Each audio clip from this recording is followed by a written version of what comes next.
శుభములు కలుగు నీకు.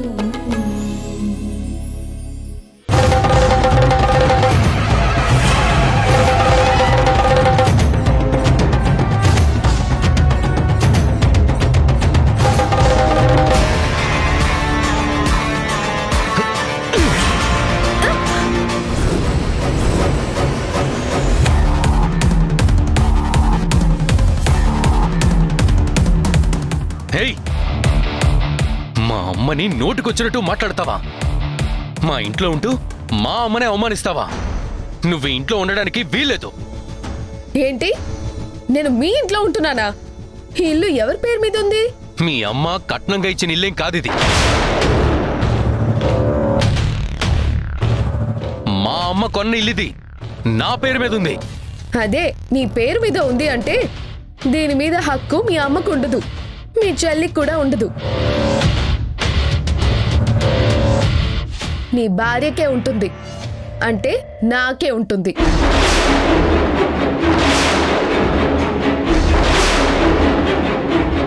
కాబట్టి నేను మీ ఇంట్లో ఉండట్లేదు. మీ అమ్మ మీ చెల్లి నా ఇంట్లో ఉంటున్నారు. ఇది నా ఇల్లు.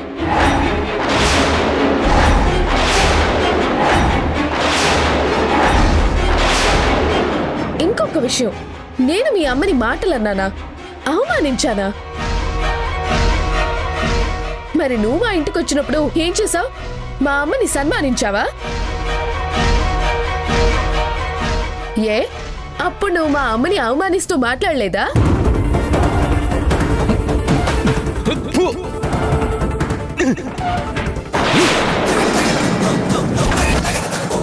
ఏంటిది బాబు? నువ్వు అడిగినట్టు వెండి కంచెల్లోనే పెట్టాం కదా. వెండి కంచె ఉంటే సరిపోతుందా? ఫుడ్ టేస్టీగా ఉండక్కర్లేదా? ఇప్పుడు నేను మాట్లాడితే నీకు పొడుచుకొచ్చేసిందా? నోర్ ముయ్. నేను మీ అమ్మని పర్సనల్ గా ఇన్సల్ట్ చేసి మాట్లాడలేదు. నువ్వు మా అమ్మని ఇన్సల్ట్ చేస్తూ మాట్లాడావు. మా అమ్మకి పిల్లలు లేరు అన్నావు. మా అమ్మ మాకు కన్న తల్లి కాదు అన్నావు. పికి, అమ్మని అంత మాట అన్నాక ఇంకా తనతో మాట్లాడుతున్నావేంటి? ముందు తనని బయటకు పంపించేసాయి. ఏయ్ ఏయ్, ఎవరిని బయటకు పంపిస్తారు? మీరు లాగి బయట పడేయడానికి నేనే మీ ఇంట్లో పడుండే టీవీనో ఫ్రిడ్జ్నో కాదు.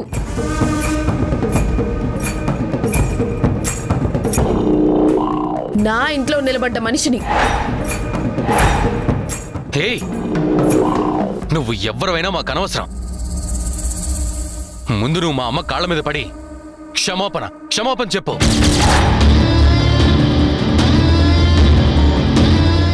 నేనెందుకు చెప్పాలి? నేను మాట్లాడిన దానిలో అబద్ధం ఏం లేదు కదా. నిజం మాట్లాడినందుకు క్షమాపణ చెప్పాలా? నిజమా? ఏది నిజం? మా అమ్మని మాకు అమ్మ కాదు అంటే మేము చూస్తూ ఊరుకోవాలా? మీ అమ్మ మీకు కన్న తల్లి కాదు, పెంచిన తల్లి. అందుకే ఆవిడికి పిల్లల్ని ఎలా పెంచాలో తెలీదు అన్నాను.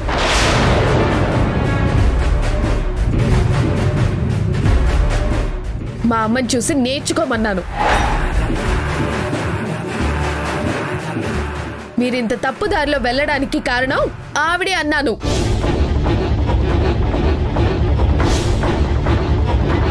నిన్ను విక్కీ,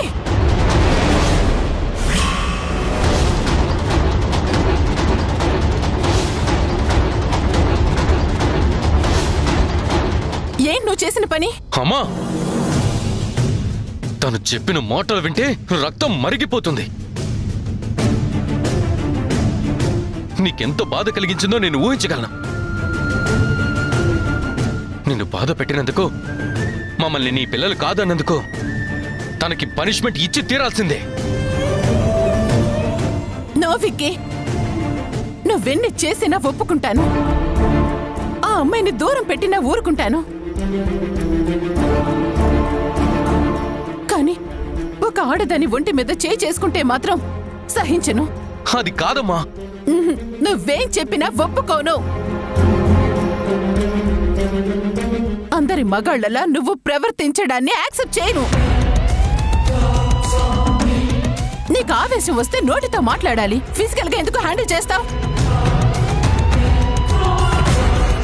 ఏ నీ మీద నీకంత కంట్రోల్ లేకుండా ఎలా ఉంటావు? ఆపండి మీ నాటకాలు.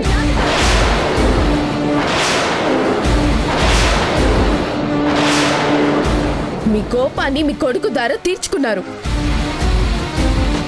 ఇప్పుడు మీరు పెద్ద సహృదయులని నేను అనుకునేలాగా నటిస్తున్నారు. ఎవడికి తెలీదు ఇలాంటి సోషల్ డ్రామాలు? హేయ్, మళ్ళీ ఇంకొక మాట మా అమ్మ గురించి అన్నావంటే నిన్నేం చేస్తానో నాకే తెలియదు. అయినా నువ్వు మా అమ్మ గురించి మాట్లాడే ముందు మీ అమ్మ గురించి ఆలోచించుకో. మా అమ్మ గురించి ఏంటి ఆలోచించేది? మీ అమ్మ 4 ఆడపిల్లల్ని పెంచింది, అది కూడా అడుక్కునే స్టేజ్ నుంచి.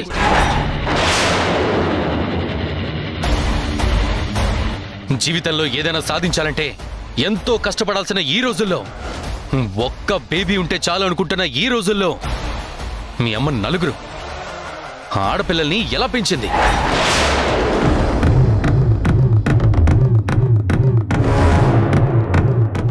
ఎంతమందిని ముంచి, ఎంతమందిని మోసం చేసి, ఎంతమందిని తొక్కేస్తుంటే మీ అమ్మ మీ 4 ఆడపిల్లల్ని పెంచి తను ఓ బిజినెస్ పెట్టి ఊళ్ళో రేంజ్కి రాగలిగింది.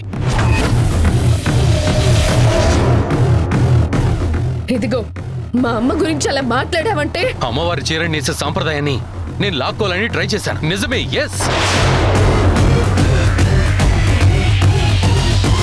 కానీ మీ అమ్మ కూడా ఆ సాంప్రదాయాన్ని వేరే వాళ్ళ నుంచి ఇంకా దారుణంగా లాక్కుందట కదా. విక్కీ, తెలిసే తెలియకుండా మాట్లాడొద్దు. ఇంతకు ముందు చీరని నేసే సాంప్రదాయాన్ని వేరే మనిషి దగ్గర నుంచి లాక్కోవడానికి ఆ మనిషిని మీ అమ్మే చంపేసిందని అందరూ చెప్పుకుంటున్నారు. అది నిజం కాదా?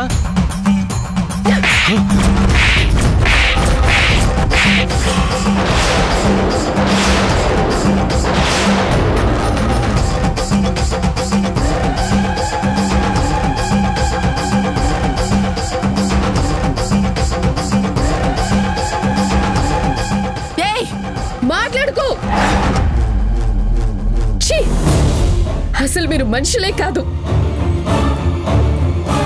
మీకెవరికి మానవత్వం అనేదే లేదు. ఒక్క ఆడపిల్లని, అది మీకంటే చిన్నదాన్ని నన్ను టార్చర్ పెట్టడం కోసం ఇంతమంది కలిసి యుద్ధం చేస్తున్నారా? నన్ను బయటికి పంపించడం కోసం 100 రకాల ప్లాన్లు చేస్తున్నారు. మీరు రాక్షసులు. రాక్షసుల మధ్య మనుషులు బతకలేరు. మీ మధ్య నేను ఉండకూడదు. ఉండలేను.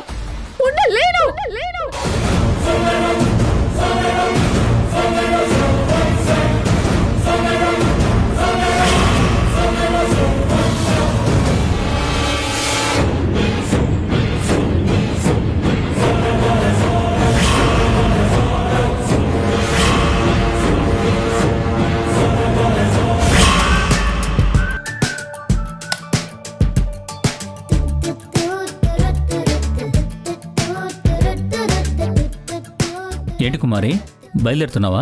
అవునయ్య గారు. రే, అది తీసుకురా, ఇక్కడ పెట్టేయండి.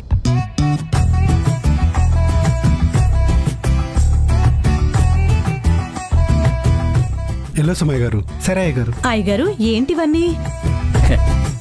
క్రాకర్స్ కుమారి, 2 రోజుల్లో దీపావళి ఉంది కదా. దీపావళికి ఇన్ని డబ్బాల్లో బాంబులు తెప్పించారా? ఎందుకిన్ని? ఏ సంవత్సరం కూడా ఇన్ని తెప్పించలేదు కదా. ప్రతి సంవత్సరానికి ఈ సంవత్సరానికి చాలా తేడా ఉంది కుమారి. వారాహి చరణ్ని క్షమించేసింది. వాడు చాలా హ్యాపీగా ఉన్నాడు. వాడి ఆనందాన్ని 10 మందికి నోటితో చెప్పలేడు కాబట్టే ఈ పండగ రూపంలో ప్రపంచానికి చెప్పకుండానే చెప్పుకోవాలి అనుకుంటున్నాడు. ఈ దీపావళికి మనం మోత మోగించేస్తాం.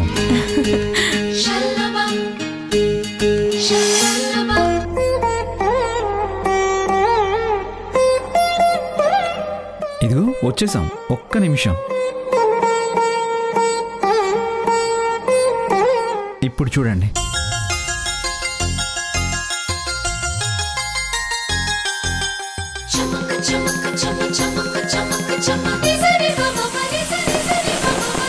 చీకటి చీల్చి వెలుగే నింపే దీపావళి, చెడుపై గెలిచి మంచి మనకే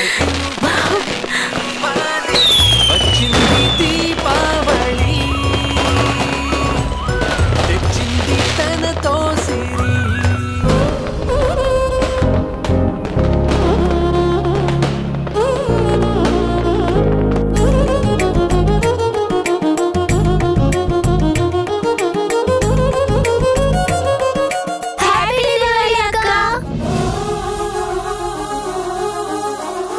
హ్యాపీ దీపావళి అండి.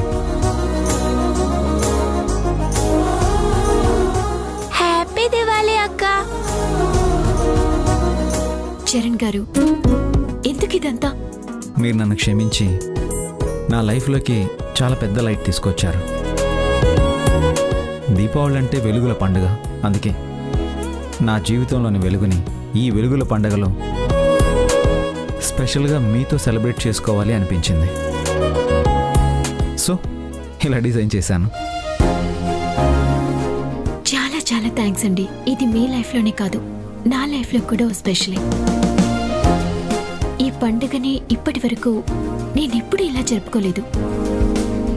I'm so thankful to you.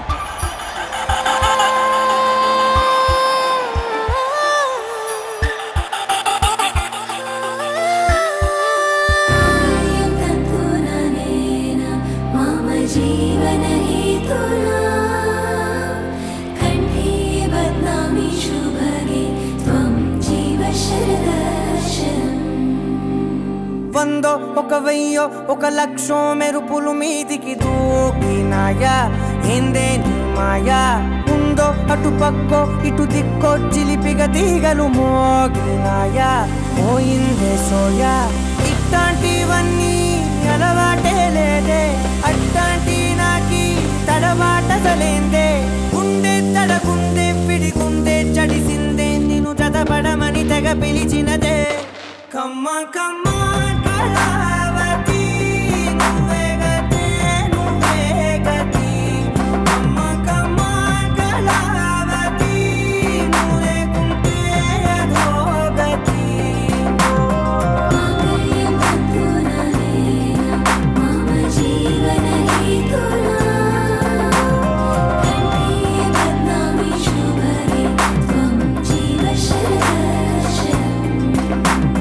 వందో ఒక వెయ్యో ఒక లక్షో మెరుపులు మీదికి దూకినాయా, ఏందే నీ మాయా.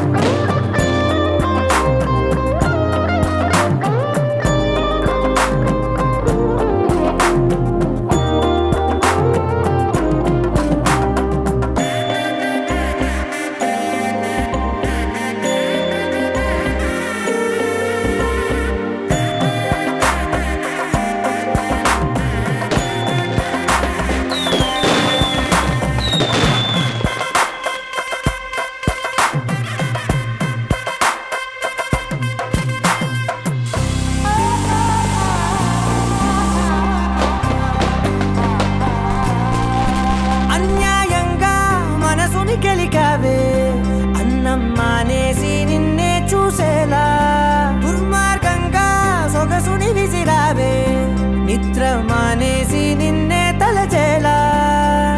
రంగా ఘోరంగా నా కలలని కదిపావే, దొంగ అందంగా నా పొగరుని దోచావే.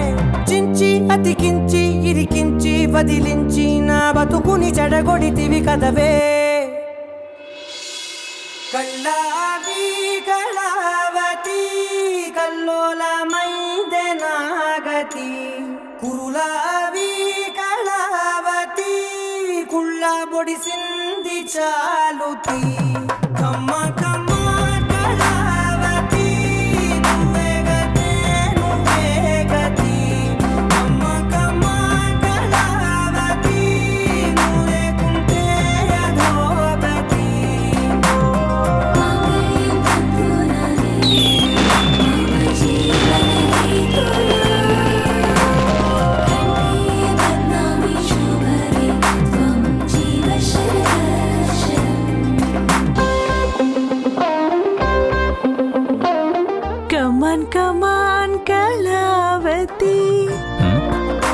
కుమారి నువ్వు లేకుంటే కుమారి. ఏంటయ్య గారు అలా అరిచారు? ఏంటి మనిషివి ఇక్కడ, ఆలోచన ఎక్కడోనా? ఏ ఇంటికి వెళ్ళదలుచుకోలేదా? వెళ్తాను గాని అది కాదు, నాకు విషయం చెప్పండి. ఈ క్రాకర్స్ అన్ని చెరిబాబు తెమ్మని చెప్పాడా? లేదు, నేనే వాడి సంతోషాన్ని పెంచడం కోసం తెప్పించాను. అయ్యగారు, మీరు పేలని బాంబుల మీద కాలేశారు. ఏయ్, ఏం మాట్లాడుతున్నావు? చెర్రీబాబు ఇక్కడ మీతో కలిసి దీపావళి చేసుకోడండి. ఏంటి, నీకు పిచ్చిగాని ఎక్కిందా ఏంటి? లేదయ్య గారు, నిజం. ఈసారి చెర్రీబాబు వారాహితో కలిసి దీపావళి పండుగ చేసుకుంటారు. అది కూడా ఇక్కడ కాదు, వేరే ఎక్కడో. అలా నీకు చెప్పాడా? లేదు, నేను కలగలిశాను. కలగన్నావా? ఎప్పుడు? ఇప్పుడే. నిలబడే కలగన్నేసావా? పిచ్చి మొహమాని, పిచ్చి మొహమా. పగటి కళ్ళ కనకుండా ఇంటికెళ్ళు. ఎలా ఆగు.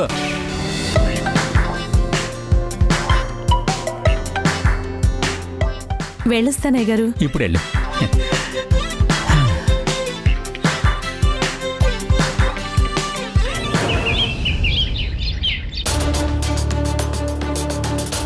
కూతురు తప్పు చేస్తే ఓ తల్లిగా మందలించటం, దారిలో పెట్టాలనుకోవడం తప్ప? నేను తప్పు చేసినట్టు నా మీదే ఎదురు అలిగి ఫోన్ ఎత్తడం మానేస్తుంది. చూడు పిన్ని, నీ మనవరాలు. నా సంగతి దాని సంగతి నీకు తెలియందేమీ కాదుగా. చిన్నపిల్లే అలిగినట్టుంది. కొంచెం ఓదారిస్తే అదే చల్లబడిపోతుంది. ఎప్పుడూ ఒక్క మాట అనని దానివి చెయ్యెత్తేసరికి దాని మనసుకి దెబ్బ తగిలుంటుందమ్మా. తగలదా ఏంటి మరి? మామూలుగా అమ్మ కోపంగా చూస్తేనే నన్ను భయంతో వణికిపోతాను. అలాంటిది చెయ్యెత్తి కొట్టబోతుంటే అమ్మో, ఇంకేమన్నా ఉందా?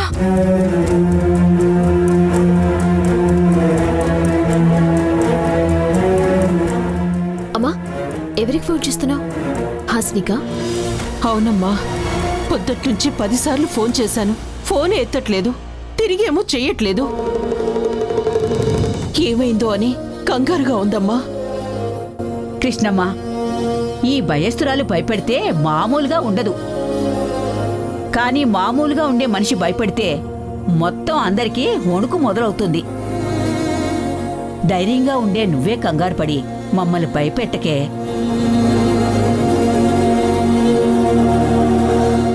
అదేమైనా చేసుకుందేమోనని భయపడి చస్తున్నావే.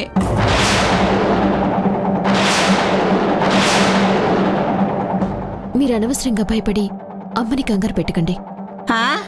అది నా మనవరాలు, అందుకే దాని గురించి నాకు అక్కరు ఉంటుంది, భయం కూడా ఉంటుంది.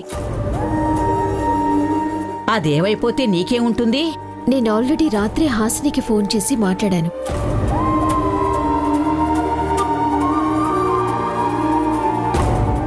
మాట్లాడావా?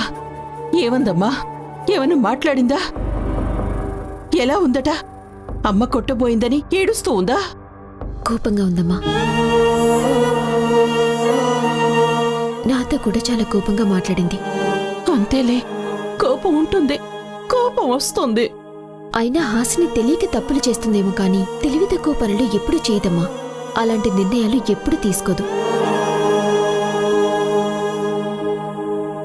కోపం తగ్గిన తర్వాత తనే కాల్ చేస్తుంది. నువ్వు అనవసరంగా ఆలోచిస్తూ ఉండకమ్మా. హాసిని వయసు చిన్నదే కానీ జీవిత అనుభవం చాలా పెద్దదమ్మా. అది రీల్స్ చేసేటప్పుడే ఎంతో పెద్ద పెద్ద వాళ్ళతో మాట్లాడింది. అప్పుడు వాళ్ళ మాటలు వినటం వల్ల వాళ్లకున్నంత జీవిత అనుభవం తనకి వచ్చేసింది. అందుకే అంత చిన్నదైనా కూడా ఆ ఇంట్లో వాళ్ళని ఎదిరించి నిలబడగలుగుతోంది.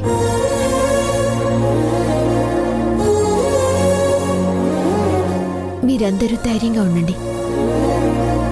వరాహి, ఓ అక్కగా నువ్వు నీ చెల్లి గురించి ఆలోచించినంత ధైర్యంగా ఓ అమ్మగా నేను నా కూతురు గురించి ఆలోచించలేకపోతున్నానమ్మా. నువ్వెన్ని చెప్పినా అక్కడ హాసిని ఎలా ఉందో అన్న భయం నా లోపల మనసుని పీకుతోందమ్మా. అమ్మా, నువ్వు ఇంతకంటే దారుణమైన కష్టాలు అనుభవించవచ్చు. నడి సంద్రంలో ఒంటరి మనిషిలాగా నిలబడి మా నలుగురిని పెంచావు. నువ్వు ఇలా మాట్లాడకూడదమ్మా. సరే, నీదమ్మ మనసు కాబట్టి ఆ మాత్రం ఆందోళన ఉంటుంది. అలా అని మనం ఇప్పుడేం చేయలేం కదా. కనీసం ఫోన్ కూడా చేయలేని పరిస్థితి.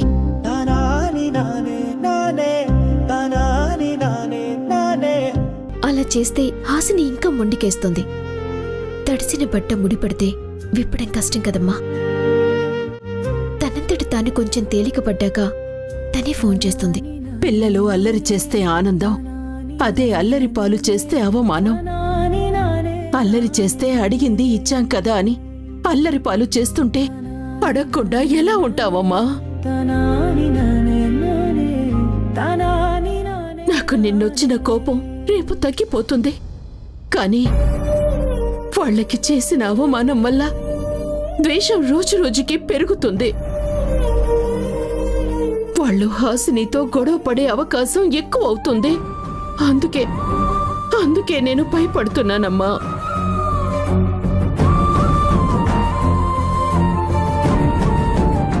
పోనీ నువ్విప్పుడు స్కూల్కి వెళ్తూ హాసినిని ఒకసారి చూసి వెళ్తావా?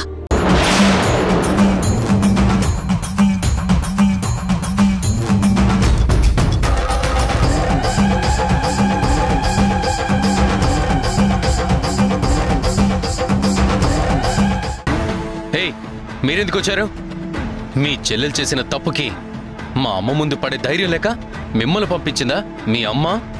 నా చెల్లి బాధలో ఏం చేయాలో తెలియక ఇంకో తప్పు చేసింది. మేం తనకి నచ్చ చెప్పి మా ఇంటికి తీసుకువెళ్ళి మా అమ్మతో మాట్లాడించి మళ్ళీ తీసుకొచ్చి. చాలాపో! ఏంటి కొత్త డ్రామాలు? డ్రామాలేంటండి? రాత్రే మీ ఇంటికి వెళ్లిపోయిన మీ చెల్లెల గురించి మీరిద్దరు ఇక్కడికొచ్చి అడగడాన్ని డ్రామా అనక ఇంకేమనాలి?